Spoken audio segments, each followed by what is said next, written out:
My name's Daniel Roy, and today I'm going to talk to you about the Perfect Faro Shuffle.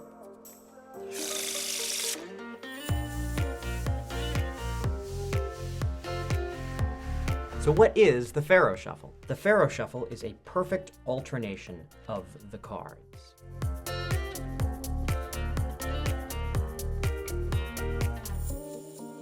Which looks like this. So now, if I spread out the cards, you'll see that they perfectly alternate. One card from this side, one from this side, one from this side, one from this side, one from this side, one from this side, all the way through the deck.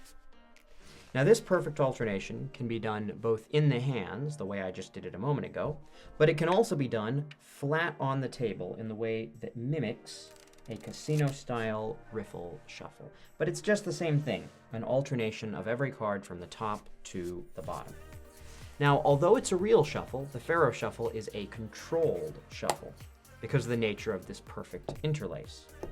And as a result, it can be used to control cards, like, for example, the 4 aces. Now, the Faro Shuffle isn't spelled like the Egyptian pharaohs. It comes from the old banking game of faro, spelled F-A-R-O. Now, this game was a predecessor to blackjack, and it was played in the 1800s in the United States, mostly in the Wild West. And in faro, you deal out the cards in pairs.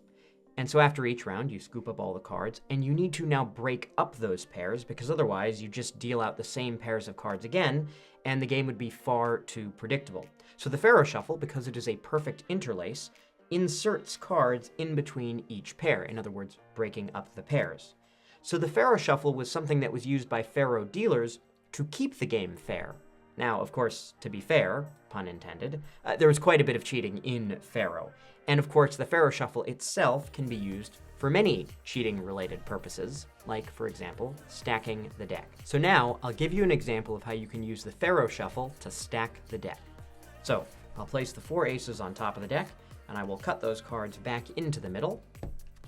And now I will attempt to stack the deck for a 4-handed game of poker, and I'll do it in just 2 shuffles. So here's the first shuffle, and here is the second shuffle. And of course, after you shuffle the cards, you always have to cut.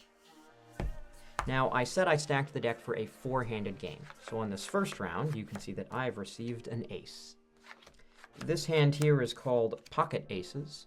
They say that 3 of a kind is really all you'd ever need to get the money, but just to be sure, I stacked myself all 4 aces. Now, of course, in poker you get 5 cards, but it doesn't really matter what my 5th card is because I've already got the 4 aces. Now, there are 2 problems with what I just did. First, the 4 aces, that's a very sensational poker hand. Far too sensational, it's just overkill and it would be too obvious. Second, I stacked the aces for myself, and this would draw a lot of heat from the other players. It would be much better if I could stack any 4 cards from anywhere in the deck for any poker hand. And that's exactly what I'm going to try to do right now. So this time, we'll just use cards from random spots in the middle of the deck. So it doesn't really matter what they are. So let's try, how about this one? Okay, well this one happens to be an ace, but I guess that doesn't really matter. Ace of diamonds will be the first one. And the next one, 4 of clubs. All right, ace of diamonds, 4 of clubs. Those are the first 2. And then we'll use a third one, let's say the 7 of hearts. Okay, so ace of diamonds and the 4 of clubs and the 7 of hearts. Now again, 4 cards is overkill, but why not? Okay, jack of spades. Ace of diamonds, 4 of clubs, 7 of hearts, jack of spades. Now, not only do I have to remember what those cards are, but I also have to remember where they are in the deck. So once again, I will attempt to stack the deck first by using a Faro Shuffle on the table itself. And of course, what's so great about that tabled Faro Shuffle is that it mimics tabled riffle shuffles. And after you shuffle, you always have to cut. Now, let's see if the stack worked. I attempted to stack those 4 cards for the second hand, and you can see that this first one, of course, is the ace of diamonds. The second one should be the 4 of clubs, so there's the 4 of clubs. The next one should be the 7 of hearts, so there it is, the 7 of hearts, and I believe the last one is the jack of spades. So there is the jack of spades. So indeed, it's possible to stack any 4 cards for any poker hand. And that's really all you'd ever need to make a living at the card table. But what I'm going to show you now goes far beyond what you'd ever need to do at the card table. This time, I won't just try to control 4 cards, I'll try to control all 52 cards. So, I'm going to give these cards a shuffle. And in this shuffle, I'm able to separate all the red cards from all the black cards. So I think all the black cards are on the bottom and all the red cards are on top. Yeah, red cards on top. On this next shuffle, I separate the cards by suit. So now all the hearts should be together on top, and then all the clubs, and then all the diamonds, and all the spades should be on the bottom. Yeah, spades on the bottom. This next shuffle keeps the cards separated by suit, but it puts them in numerical order. So now they run ace, 2, 3, 4, 5, 6, all the way through the king. And this last shuffle, this final shuffle, is by far the most difficult, because this shuffle mixes the cards up again, so now they're just in a random order like before. Okay, I'm just kidding about that.